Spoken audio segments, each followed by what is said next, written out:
안녕하세요. 최원호 목사입니다. 부산하나교회 성도 여러분 평안하셨습니까? 오늘은 출애굽기 5장의 말씀 같이 보겠습니다. 지금까지 저희가 앞의 내용들을 통해서 하나님께서 우리에게 믿음이 없는 사람들에게 어떻게 자신을 계시해 주시는지 또 가르쳐 주시는지를 저희가 배워오고 있습니다. 이 도표 이제 기억나시죠? 하나님은 계속해서 일하세요. 우리를 설득시키십니다. 그것에 대한 결과가 어떻게 드러난다고요? 우리 안에 믿음이 생기게 되는 거죠. 하나님을 향한 신뢰가 쌓이게 되는 것입니다. 자, 그것을 1차적으로 받았던 출애굽기의 인물이 누구였습니까? 바로 모세지요.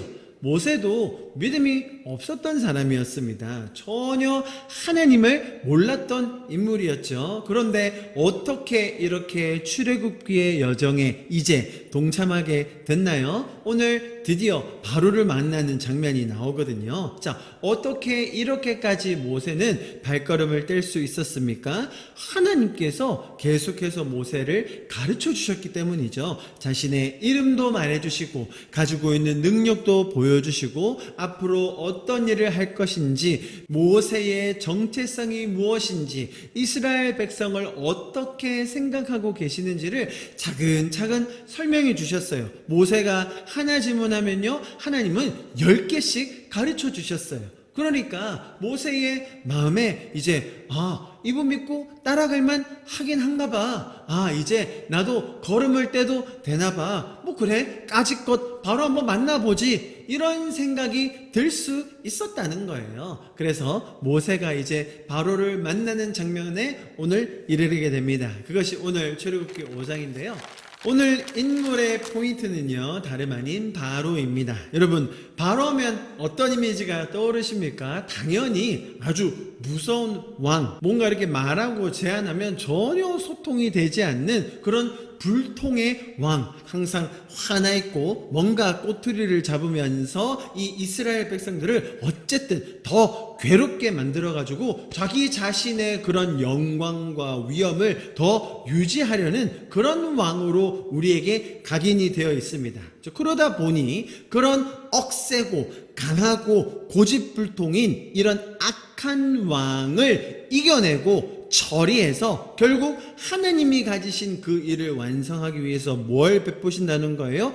10가지 재앙을 그 못된 바로에게 내리셔서 결국 출애굽을 이룩하셨더라. 하나님은 그만큼 능력이 세시다더라 라고 하는 주장을 하는 것이 출애굽기가 아님을 이제 여러분 점점 더 알아가고 계실 겁니다. 자, 오늘 말씀을 통해서 그렇다면 정말로 바로는 어떤 사람인지, 어떤 성품을 가졌는지, 바로와 대화하는 게 가능한지 몇 가지 좀 보기 원합니다. 여러분 보고 계신 이 1절과 2절 제가 한번 읽어드릴게요. 그 후에 모세와 아론이 바로에게 가서 이르되 이스라엘의 하나님 여호와께서 이렇게 말씀하시기를 내 백성을 보내라. 그러면 그들이 광야에서 내 앞에 절기를 지킬 것이니라 하셨나이다. 자, 이렇게 모세와 아론이라는 두 인물이 바로 왕 앞에까지 올 수 있었습니다. 분명 모세라는 인물은 왕궁을 잘 알고 있었습니다. 바로라는 이 왕의 위치와 권위와 할 수 있는 모든 일들을 잘 알고 있는 사람이었어요. 바로도 이 모세의 정보를 어느 정도는 알고 있을 수도 있지요. 그냥 사람들이 대충 이런 인물들을 들여다보내지는 않았을 거니까요. 바로 이어서 2절을 같이 볼까요? 그러면 바로가 이르되 여호와가 누구이기에 내가 그의 목소리를 듣고 이스라엘을 보내겠느냐? 나는 여호와를 알지 못하니 이스라엘을 보내지 아니하리라. 자, 이렇게 말하는 바로의 목소리, 바로의 음성, 여러분 어떻게 들리세요? 내가 여호와가 누구지 어떻게 알아? 아니 감히 나한테 와서 누구를 빼내라 마라 해? 네가 뭔데 나한테 명령이냐? 이런 못된 놈들, 버르장머리 없는 놈들 이라고 혼내는 이런 바로의 모습으로 항상 생각하셨죠? 여러분 오늘 그 바로의 음성의 색깔을 좀 바꿔와요. 바로가 이 말을 할 때 뭔가 무섭고 위험 있고 아주 독을 뿜으면서 이놈들 아주 책략을 세워가지고 백성들을 빼낼 전략을 세워서 왔구나. 내가 이놈들한테 빠지나 봐라. 어디 감히 나를 속이려고 해? 라는 말투로 바로가 모세와 아론에게 막 화를 냈다? 자, 그렇게 보지 마시고 제가 다시 한번 읽어볼게요. 2절 말씀은요. 바로가 이르되 여호와가 누구냐? 나 여호와는 들어본 적이 없는데 내가 그 모르는 신을 어떻게 말을 들어야 되지? 야, 네가 아무리 그걸 원한다고 해도 그 모르는 신한테 내가 어떻게 그 말에 예라고 대답할 수 있겠어? 야, 그건 안 된다. 너무 심하지 않니? 만약에 바로 왕이 이렇게 부드럽게 얘기했다면 어땠을까요?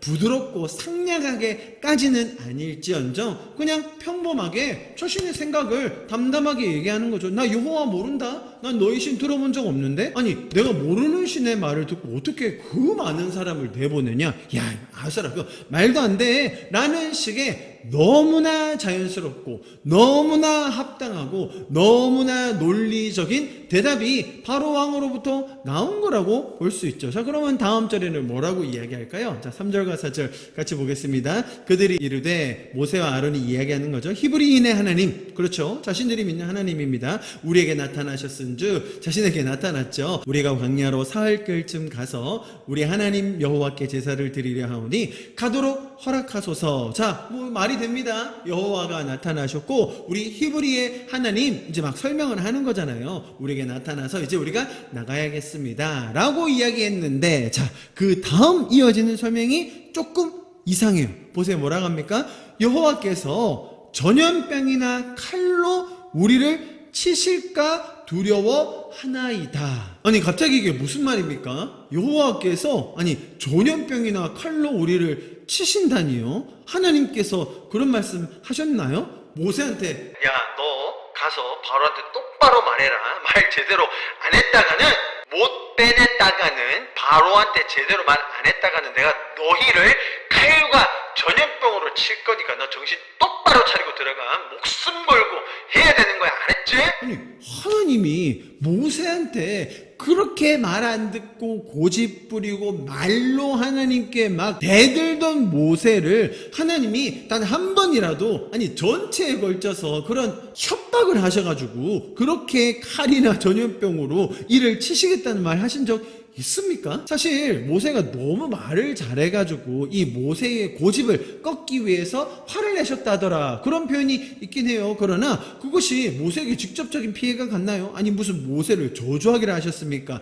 때리기를 하셨습니까? 전혀 안 했거든요. 그런데 왜 모세는 갑자기 이런 말을 한다죠? 여러분, 바로 입장에서도 한번 생각해 보셔야 합니다. 자, 40년 만에 나타난 모세, 왕궁에 있었다고는 하는데 벌써 너무 많은 세월이 지나서요, 이제는 누군지도 모를 거예요. 그러나 일단 모세라는 인물이 왔어요. 그런데 한단 말이 자기 백성을 다 끄집어내라고 하고 신이 있다고 하고 그 신이 그 일을 안 하면 자기 백성들한테 전염병과 칼로 저주를 내리신다네요. 바로 입장에서 한번 생각해 보세요. 이게 무슨 뚱딴지 같은 소리지? 아니, 얘가 어디 미디안 광야에 나가더니 정신이 헷가닥한 거 아니야? 아니면 이상한 계획을 짜와가지고 진짜로 이 백성을 끄집어내서 우리한테 반란을 일으키려고 하는 것 아니야? 아니, 좋게 들어주려고 했더니 이건 해도 너무하잖아? 그런 생각이 드는 게 너무 정상이지 않습니까? 바로의 반응, 바로가 말하는 것 당연히 너무나 논리적이고요. 오히려 모세가 말을 전달함에 있어서 아직 모세도 하나님을 잘 알지 못해서 하나님이 어떤 분이신지, 어떤 계획을 가지고 계시고 어떻게 일하시는 분인지를 잘 모르니까 일반적인 신의 관념에 따라 이런 일을 잘 못하면 당연히 벌을 내리시지, 당연히 전염병을 돌게 하시지, 전쟁을 일으켜서라도 우리를 벌하실 거야 라는 어떤 모세의 잘못된 신관을 우리가 볼 수 있는 거예요. 자, 이어지는 말씀 4절부터 연속해서 보도록 합니다. 보십시오. 4절에 애굽왕이 그들에게 이르되 모세와 아론아, 너희가 어찌하여 백성의 노역을 쉬게 하려느냐? 가서 너희의 노역이나 하라. 바로가 또 이르되 이제 이 땅에 백성이 많아졌거늘 너희가 그들로 노역을 쉬게 하는도다 하고, 바로가 그날의 백성의 감독들과 기록원들에게 명령하여 이르되 7절여 너희는 백성에게 다시는 벽돌에게 쓸 짚을 전과 같이 주지 말고 그들이 가서 스스로 짚을 줍게 하라. 바로의 입장에서 보면 모세의 말은 황당하기 그지없고 너무나 말도 안 되는 허언으로밖에 보이지 않는 겁니다. 그러니 바로는 얘네들이 딴 꿍꿍이를 못 꾸도록, 아니 이런 잘못된 지도자한테 빠지지 않도록 일이라도 더 열심히 시켜야겠다. 오케이, 잘됐다. 이참에 내가 그 부분 조금 미약하다고 생각했었는데 이제는 아예 짚을 자기들이 다 모으라고 해서 일을 시켜야겠다라는 결단을 하게 된 거죠. 여러분, 바로가 한 결정이요? 저 찬성입니다. 이렇게 해야 왕의 권위가 서죠. 아니면 반대로 지금 이렇게 오랜만에 찾아와가지고 사실 같은 민족도 바로의 왕궁의 사람들도 전혀 누군지 모르고 있는 이 한 사람이 하는 말을 그대로 받아들여서 오케이, 우리 사람 나가봐. 아유, 좋은 시간 보내고 오세요. 라고 했다면 모든 사람들이 바로 왕이 좀 이상해지셨나? 왜 저러시지? 저런 분이 아니신데? 라는 반응이 나왔을 거예요. 자, 바로의 반응은 너무나 정상적이고 너무나 합리적인 것이었습니다. 저는 어떤 것까지 봤냐면요, 4절에 보면 애굽왕이 그들에게 이르되 모세와 아로나, 여러분 바로 왕이요 이렇게 찾아온 일개 이름도 없는 무명의, 아니 그냥 그 자리에서 한 번에 죽여버려도 될 만한 그런 권위와 힘을 가지고 있는 바로 왕이요 이 두 사람 이름을 불러줘요. 아이고, 우리 모세, 아론씨, 내가 지금 보니까 당신들이 하는 말 전혀 합리적이지 않아요. 내가 믿어지지가 않습니다. 오히려 그럴 바에는 내가 이 백성들에게 일을 더 줘야겠습니다. 이제부터는 이런 말 하지 마십시오. 다시는 앞으로 이런 것 때문에 찾아오는 일 없는 겁니다. 이런 식으로 얘기하는 바로를 보니까 야, 바로 왕 참 대단하다. 아주 리더십 있고요. 참 인격적이에요. 어쩜 이렇게 이름도 기억해가지고 이름을 불러준답니까? 이런 몹쓸 놈들, 이런 나쁜 놈들, 이런 사기꾼들이라고 불러야 정상인데요. 바로는 모세와 아론의 이름을 불러줬다니까요. 제가 바로를 너무 띄워주고 있습니까? 아니요. 제 생각에는 너무 기울어진, 균형이 무너진 이 바로와 모세에 대한 시각을 우리가 바로 잡아야 한다는 것입니다. 바로에 대한 시각을 바로 잡아야 돼요. 다음 8절과 9절을 봅니다. 또 그들이 전에 만든 벽돌 수요대로 그들에게 만들게 하지 말고 감하지 말라. 그들이 게으름으로 소리질러 이르기를 우리가 가서 우리 하나님께 제사를 드리자 하나니. 9절요. 같이 한번 읽어볼까요? 시작. 그 사람들의 노동을 무겁게 함으로 수고롭게 하여 그들로 거짓말을 듣지 않게 하라. 바로 입장에서는 이 사람들의 하는 말이 만약에 거짓말이라면 차라리 내가 왕으로서 이 거짓말을 듣지 않고 따라가지 않도록 지켜주는 게 왕의 역할이라고 생각하는 거예요. 이 사람들 보니까 자꾸 거짓말하고 혹은 지금 백성 안에 들어가서 막 선동하려고 하는데 그렇게 해서는 안 되지. 옳지. 그러려면 일을 좀 더 주자. 뭐 그렇게 못할 만큼은 아니지만 그래도 조금 더 일을 줘서 우리 일하는 사람들이 한눈 팔지 않도록. 여러분, 그거 좋은 아이디어입니다. 아주 탁월한 아이디어예요. 다른 곳에 한눈 파지 않게 하기 위해서 차라리 조금 더 일을 하게 하는 거죠. 여러분, 이 이스라엘 백성들, 히브리 민족들이 벽돌을 짓고 있었습니다. 무슨 말입니까? 애굽이 점점 더 부강해지고 있는 거예요. 뭔가를 짓고 건설을 하고 뭔가 규모를 늘리고 있는다는 말은 그 나라가 점점 더 강해지고 있다는 말이거든요. 자기 자신들의 민족이 이 일에 참여함으로 강해지는 나라의 소속감을 더 느끼게 할 수 있도록 이 강해지는 나라의 일원으로서 나도 동참할 수 있다는 것을 보여줌으로써, 자, 딴 데 한눈 팔지 말고 특히 뭐라고 표현했습니까? 이 거짓말에 속지 않게 하라. 그러면 바로 엄지척! 이렇게 상황이 진행되니까 이스라엘 백성들에게 좋을 게 하나도 없죠. 당연히 힘들어지고 어려워지고, 아니 일을 어떻게 하라는 거예요? 지금까지 해왔던 게 있는데 이런 식으로 갑자기 하면 어떻게 합니까? 아니 우리 힘들어지고 어려워지는데 아니 이거는 좀 아닙니다 라고 호소해야겠죠. 뭔가를 제안해야겠죠. 불평 불만이 있다면 얘기를 해야 될 겁니다. 이스라엘 백성들이 누구를 찾아갔는지 한번 볼까요? 15절과 16절입니다. 같이 한번 읽어봐요. 시작. 이스라엘 자손의 기록원들이 가서 바로에게 호소하여 이르되 왕은 어찌하여 당신의 종들에게 이같이 하시나이까? 그죠? 그러면서 16절에 계속 보세요. 당신의 종들에게 짚을 주지 아니하고 그들이 우리에게 벽돌을 만들라 하니 당신의 종들이 매를 맞사오니 이는 당신의 백성의 죄니이다 라고 이야기합니다. 여러분 잘 보십시오. 지금 이 이스라엘 백성들의 대표들이 누구한테 가서 하소연을 해요? 바로한테 찾아가요. 여러분, 바로는 소통이 가능한 왕이었어요. 왕이 이런 민족들, 노예들 어디 감히 나한테 찾아와? 왕의 안전에 누가 감히 온단 말이야? 여러분, 옛날 왕들은 다 그랬습니다. 심지어 왕한테 한번 알견하려면요 얼마나 많은 단계를 거쳐서 그 말을 해야 됐는지 몰라요. 바로 왕은 꽤나 소통을 잘하는 지도자였어요. 백성들의 말을 들어주고요, 불만을 들어주는, 해결해 주려고 하는 왕이었다니까요. 보십시오. 이스라엘의 백성의 대표들이 바로를 찾아가서 이야기를 하지 않습니까? 이것만 봐도 바로 왕은 아주 된 사람이에요. 여러분, 당대 세계 최고의 왕국입니다. 거기 왕이요, 괜히 왕이 아니에요. 괜히 신적인 대우를 받는 게 아니라는 겁니다. 우리가 왕의 자리에 안 올라가 봐서 그런데요, 왕이 이 정도 백성의 소리를 듣는다? 다시 한번 엄지척척이에요. 진짜로 이게 보통 일이 아니라는 겁니다. 보세요. 지금 모세가 하나님의 말을 듣고 백성에게 이야기해가지고 일이 진행이 됐는데 결국 상황이 안 좋아졌어요. 모세의 말에 뭔가 잘못된 신관이 있었기 때문이라고 충분히 우리가 추측해 볼 수 있죠. 자, 그럴 때 이스라엘 백성들이 누구를 찾아갔느냐?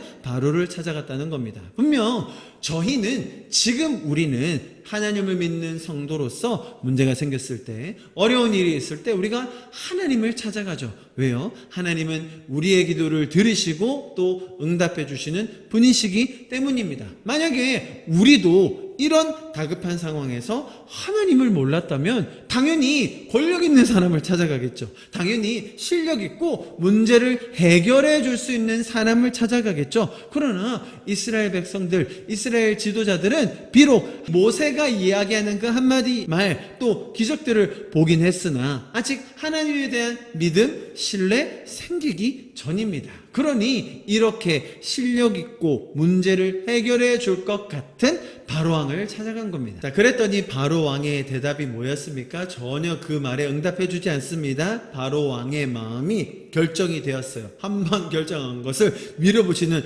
리더십까지 있네요. 그래서 이스라엘 백성들은 아주 앞으로 조금 더 곤욕을 치르게 되었어요. 더 열심히 일하게 되었죠. 어쩔 수가 없습니다. 그러나 이스라엘 백성들 안에는 너무나 불만이 쌓일 수밖에 없죠. 도대체 어쩌다 이렇게 된 거야? 우리 잘 지내고 있었는데, 충분히 지낼만 했는데 왜 이런 일이 벌어진 거지? 라고 하면서 지나가는데 모세와 아론이 서 있는 거예요. 그러니까 막 불평불만을 내어놓고, 당신들 말이야, 도대체 말을 어떻게 했길래, 그래, 신의 말을 들었으면 들었지, 말을 좀 똑바로 해야 될 거 아니야. 당신들 때문에 우리가 이거 고생하게 된 거 어떻게 할 거야? 당신들 저주받을 줄 알아? 라고 하면서 쌩 나가버렸어요. 자, 여러분, 제가 오늘 바로 왕을 바라보는 색깔을 바꾸자고 했어요. 그렇다고 해서 지금 모세가 나쁜 사람이 된 겁니까? 아니에요. 모두가 다 아직 믿음이 없는, 모두가 다 아직 하나님을 신뢰하지 못하는 그런 순간이라는 겁니다. 이때 모세의 마음이 얼마나 낙담되었을까요? 모세의 마음이 얼마나 억울했겠습니까? 그러니 이렇게 말할 수밖에 없는 것이죠. 22절요. 같이 읽어봅시다. 모세가 여호와께 돌아와서 아뢰되, 주여, 어찌하여 이 백성이 학대를 당하게 하셨나이까? 어찌하여 나를 보내셨나이까? 내가 바로에게 들어가서 주의 이름으로 말한 후로부터 그가 이 백성을 더 학대하며 주께서도 주의 백성을 구원하지 아니하시나이다. 자, 여러분, 모세가 지금 너무 화가 났고 또 억울하고 어찌할 바를 몰라서 하나님께 하소연하고 있습니다. 여러분, 모세 잘하고 있는 거예요. 맞습니다. 우리는 하나님이란 분이 계시죠. 우리의 억울한 마음, 우리의 불편한 마음, 내가 해결할 수 없는 일, 하나님께 기도할 수 있는 거예요. 하나님께 하소연할 수 있는 거예요. 지금 모세는 어쩌다 보니 이제 자기가 할 수 없는 순간에 이르러 하나님께 하소연하고 있긴 하지만 제대로 했어요. 잘했습니다. 하나님은 소통하실 수 있는 분이세요. 하나님은 우리가 대화할 수 있는, 대화가 가능한 분이세요. 우리가 다음 장에 가면 이제 하나님께서 이렇게 하소연하고 억울해하는 모세를 또 어떻게 달래주시고 위로하시며 격려하시고 용기를 주시는지를 이제 또 보게 될 겁니다. 자, 여러분, 제가 서두에 말씀드렸죠. 하나님은 계속해서 우리를 설득하신다, 가르쳐 주신다, 계시하여 주신다. 그러는 과정 속에 우리는 하나님을 더 알게 되고 하나님에 대한 믿음이 더 쌓여가고 하나님을 향한 그 신뢰가 더 커진다는 겁니다. 자, 오늘은 바로라는 인물의 색깔을 바꿈으로써 이제 앞으로 우리가 보게 될 하나님께서 일하시는 방식에 대해서 이 바로와 모세와 그 역사하심의 관계들을 잘 이해할 수 있게 되는 초석을 다지는 시간이었습니다. 여러분, 앞으로도 하나님께서 계속 일하시는 것들을 보며 우리 안에도 그 믿음이 쌓여갈 수 있기를 축복합니다. 우리가 하나님을 더 신뢰하게 되는, 하나님의 성품을 더 알고 하나님의 계획을 더 알아가게 되는 그런 한 주가 될 수 있기를 여러분 간절히 축복하고 기도합니다. 우리가 하나님을 알아가는 이 여정이 얼마나 즐겁습니까? 하나님과 함께 동행하는 이 날마다의 삶이 주님 앞에서 온전하게 드려질 수 있기를 함께 기도하고 바랍니다. 여러분, 오늘은 이것으로 말씀을 마치고요. 다음 주에 또 6장의 말씀으로 같이 뵙도록 하겠습니다. 평안한 날 보내십시오. 감사합니다.